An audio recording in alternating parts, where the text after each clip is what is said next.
lugar, nossa fundação está muito satisfeita e por escutar que Aruba, of nosso país, trabalha ministro que vai atender a carteira de Audrenam, me quer seguro e tem benefício para o grupo que nos serve, que nos grande na Aruba, nos adultos maiores, pois esse é algo muito positivo que nos escuta durante nosso encontro com nosso formador e também nos produtos de prensa.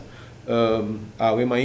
Maria, desculpa, nós para defender tópico, entre outros diferentes projetos com nossa Fundação Clube Quibrahacha, da base de executação e também trabalho que nós acabamos de realizar e que nós seguimos realizar no último tempo para os adultos maiores na Aruba.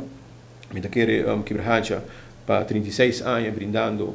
uma atividade central para nós gente grande na todo o distrito na Aruba.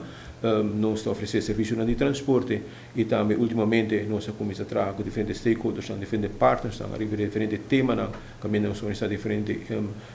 momentos de informação e de educação, entre outros, de saúde, mas também de parte de tecnologia e diferentes áreas que nós queremos, é muito importante para nós grandes.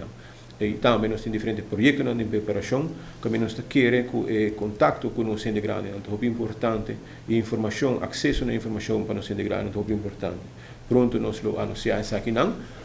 mas nós compartilhamos seguro com o nosso formador, para ser na altura também, que a tarefa que nós base de desplegar atualmente na Aruba. Por último, nós temos o tema também que nós queremos, como se tem no futuro, uma melhor relação entre o donador de cuido e a parte social. Somente quero que é muito importante, que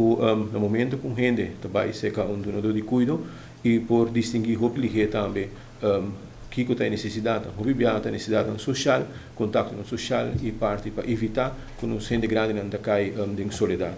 Esse é um tema que nós toca também, sei que é formador, que nos é muito importante para ministro novo por ter em conta com o futuro. O Clube Quibrahacha, desde o início da pandemia, a toma uma posição e nós sabemos que nós queremos que nós necessitamos nos grandes na casa. Nós atender a situação, o protocolo de conversação com o DVG e regularmente de conversação com o DVG, cada dia que tem situação que está menos positivo, nós comunicamos com nós podemos manejar. Naturalmente, nós com o nosso protocolo, nós maximalizar a quantidade de pessoas que vão visitar nos para dia e também nós visa com a quantidade de viagens que nós visitar Quibrahacha. Um protocolo bastante amplo e bastante estrito para nós cuidar da saúde dos grandes e, à vez, lá que nós seguir participar nas atividades sociais e não ser na mesa em casa que todas as consequências que não por cair de saúde e na saúde mental por afetar.